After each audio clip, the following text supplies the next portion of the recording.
वो ये था कि हमारे आत्मिक हथियार कौन से हैं। लेकिन पता नहीं क्यों पवित्र आत्मा ने मुझे ये वर्ड दिया, छुटकारा।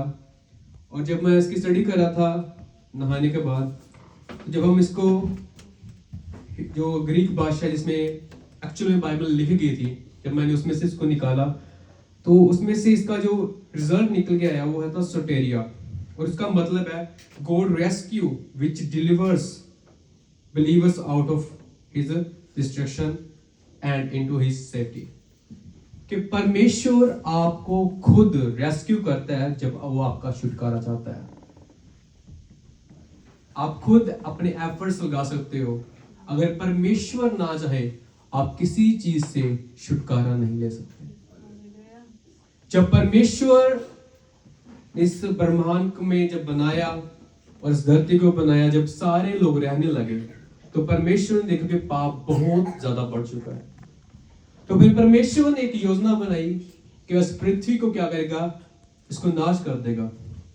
जब हम बाइबल को पढ़ते हैं, इब्रानियों उसका 11 उसका 7, उसमें लिखा हुआ है, विश्वास ही से नूह ने उन बातों के विषय में जो उस समय ना दिखाई पड़ती थी चुनौती पाकर भक्ति के साथ अपने घराने के बचाव के लिए जहाज बनाया। जैसे एक प्रभु ने एक बचाव के लिए नूह को वार्न किया।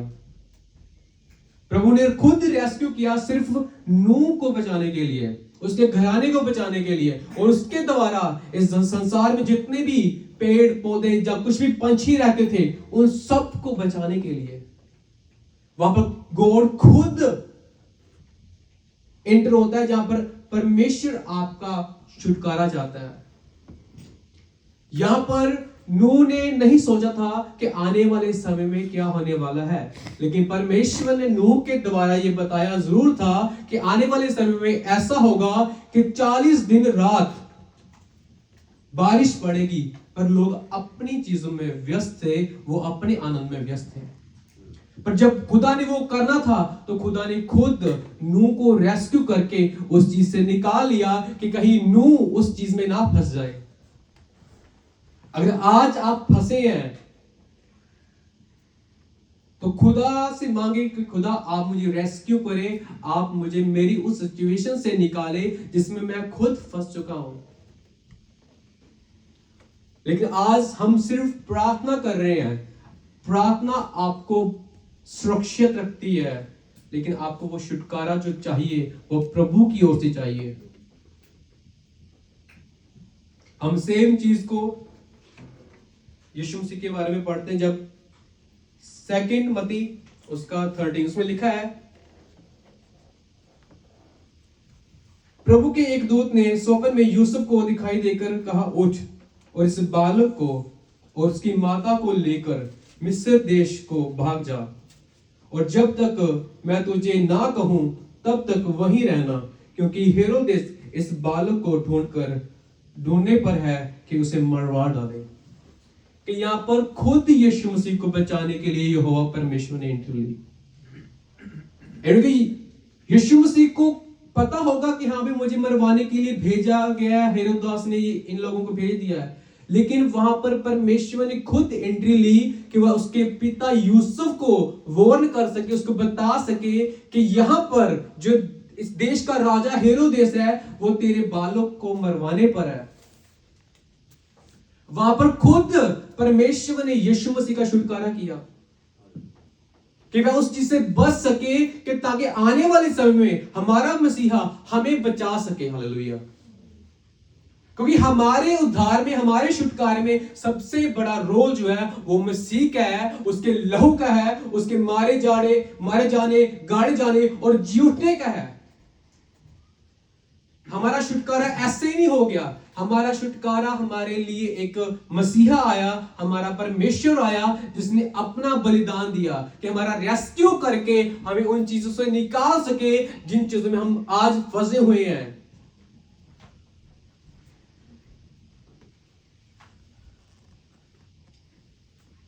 लेकिन चीजें एक जैसी कभी नहीं रहती।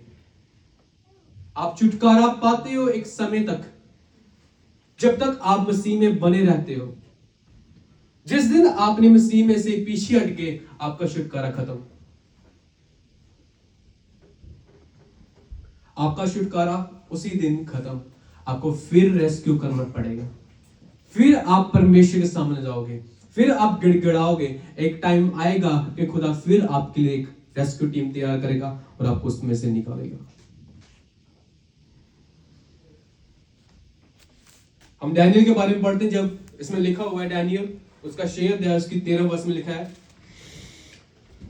तब उन्होंने राजा से कहा, यहूदी बधु में से जो डैनियल है, उसने हे राजा ना तेरी और कुछ ध्यान दिया और ना तेरे हस्ताक्षर किए हुए ज्ञान पत्र की ओर। वह दिन में 3 बार विनती किया करता है। तब राजा ने आज्ञा दी, उसके 16, तब राजा ने आज्ञा दी और डैनियल को लाकर शेरों की मांग में डाल दिया। उस समय राजा ने डैनियल से कहा, तेरा परमेश्वर जिसकी तू नित्य उपासना करता है, तुझे ही बचाए। और उसका 19 लिखा है, भोर को फटते ही राजा उठा और सींगों के गड्ढे की ओर फुर्ती से चला गया। उसका 20, जब राजा गड्ढे के निकट आया, तब शोक भरी वाणी से चिल्लाने लगा और डैनियल से कहा, हे डैनियल, हे जीवते परमेश्वर के दास, क्या तेरे परमेश्वर जिसकी तू नित्य उपासना करता है तुझे सिंगों से बचा सका? तब डैनियल ने राजा से कहा, हे राजा, तू जुग जुग जीवित रहे। मेरे परमेश्वर ने अपने दूत को भेजकर सिंगों के मुंह को ऐसा बंद कर रखा कि उन्होंने मेरी हानि तक नहीं की। तो यहां पर खुद परमेश्वर ने अपने दूत को भेज दिया। यहां पर खुद परमेश्वर एंटर हो गया डैनियल को बचाने के लिए। पर क्यों? ये सबसे बड़ा क्वेश्चन है। अगर परमेश्वर ने नूह को बचाया तो क्यों बचाया? अगर परमेश्वर ने, जब हेरोदास ने ये वहां पर एक आज्ञा पत्र दिया होगा या कुछ एक ऐलान किया होगा कि हाँ भी जितने भी इस साल के वर्ष के बच्चे जमे हैं उनका मरवा डालेंगे, तो परमेश्वर ने मसीहा को क्यों बचाया? तो डैनियल को परमेश्वर ने क्यों बचाया? हम आगे देखेंगे। इसमें लिखा हुआ है, थोड़ा सा हम आगे पढ़ेंगे, लूका 19 उसका 9, उसमें लिखा है, तब यीशु ने उनसे कहा, इस घर में उद्धार आया है, इसलिए ये भी अब्राहम का एक पुत्र है। हम 8 को पढ़ेंगे, पहले 9 पढ़ा, अब 8 को पढ़ेंगे। वहां लिखा है, जक्कई ने खड़े होकर उससे कहा, हे प्रभु, देख मैं अपनी आधी संपत्ति कंगालों में देता हूं, और यदि किसी का कुछ भी अन्याय करके रख लिया है तो उसको 4 गुना फेर देता हूं। जब हम बाइबल से ऊपर चलते हैं, हम शुरू से पढ़ते हैं, शुरू से लेकर जब हम 1 से 5 तक पढ़ते हैं, तो 5 में लिखा है, तब यीशु उस जगह पहुंचा और ऊपर दृष्टि करके उससे कहा, हे जक्कई, उतर आ, क्योंकि आज तेरे घर में मेरा रहना अवश्य है। और उसमें नीचे लिखा हुआ है, वह तुरंत उतरकर आनंद से उसे अपने घर में ले गया, और ये देखकर सब लोग कुड़कुड़ाने लगे कि वह तो एक पापी मनुष्य के यहाँ उतरा है। और 8 में लिखा है, जक्कई ने खड़े होकर उससे प्रभु से कहा, हे प्रभु, देख मैं अपनी आधी संपत्ति कंगालों को देता हूं। कब? जब प्रभु उसके घर में जा उतरे। जब प्रभु आपकी लाइफ में एंटर हो जाएगा तो आप चीजों को छोड़ना शुरू कर देंगे। क्या लोगों ने वहां पर नहीं कहा कि ये एक पापी है? क्योंकि वहां पर जब समय वो था जब लोग टैक्स लेते थे, वो एक्स्ट्रा ले लेते थे।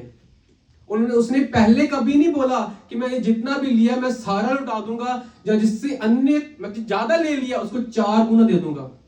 पर जिस दिन प्रभु उसके घर में जा उतरे, उसी दिन उसका मन फिरा हो गया। उसी दिन उसने बोल दिया कि मैंने जिससे अन्याय करके लिया उसको मैं 4 गुना दूंगा। और उस दिन प्रभु उसके घर में गए।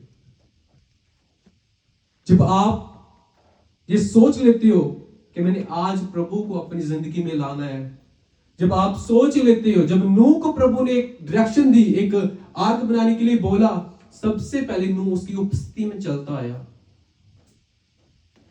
जब यीशु मसीह को बचाने के लिए परमेश्वर ने दूत को भेजकर यूसुफ से बात की, प्रभु को पता था ये वही मसीहा है जिसके द्वारा मैंने अपने संसार को बचाना है।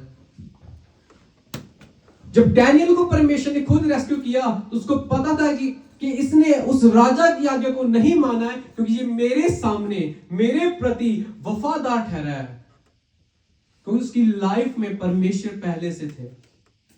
जब आप सोच लेते हो कि मेरी लाइफ में परमेश्वर एंटर है कि नहीं है, अगर वो है तो आप कैसी भी सिचुएशन में क्यों ना हो, वो आपको रेस्क्यू करेगा, वो आपको निकालेगा, आपका उद्धार वो खुद करेगा। उसमें फिर आपको खुद ज्यादा एफर्ट्स मारने की जरूरत नहीं पड़ेगी। जस्ट आप मांगोगे, प्रभु आपको देगा। क्यों? आपकी जिंदगी में प्रभु पहले से ही है, बेशक मुसीबत बाद में आई हो। और वचन कहता है कि धर्मी जन सिर्फ 10 दिन तक अपनी विपत्ति में पड़ा रहता है। अगर आप 10 दिन से ज्यादा उस चीज में है तो आपको अपनी लाइफ को जांचने की जरूरत है, क्योंकि परमेश्वर हर चीज को 10 दिन की मोहलत देता है आपकी लाइफ में रहने के लिए। अगर आप उससे ज्यादा फंसे हुए हैं, नहीं बाहर निकल रहे, तो फिर आपको अपनी लाइफ को देखने की जरूरत है कि परमेश्वर आपको उन चीजों से निकाल सके जिन चीजों में आप फंसे हुए हैं। हालेलुया। तो मेरा विश्वास है कि आज आप अपने मन को बनाएंगे कि परमेश्वर आपके मन में आए और आपको आपकी उन सिचुएशन से रेस्क्यू करे, खुद निकाले, ताकि आप बचाए जा सकें और परमेश्वर की महिमा आपकी जिंदगी से हो। हालेलुया।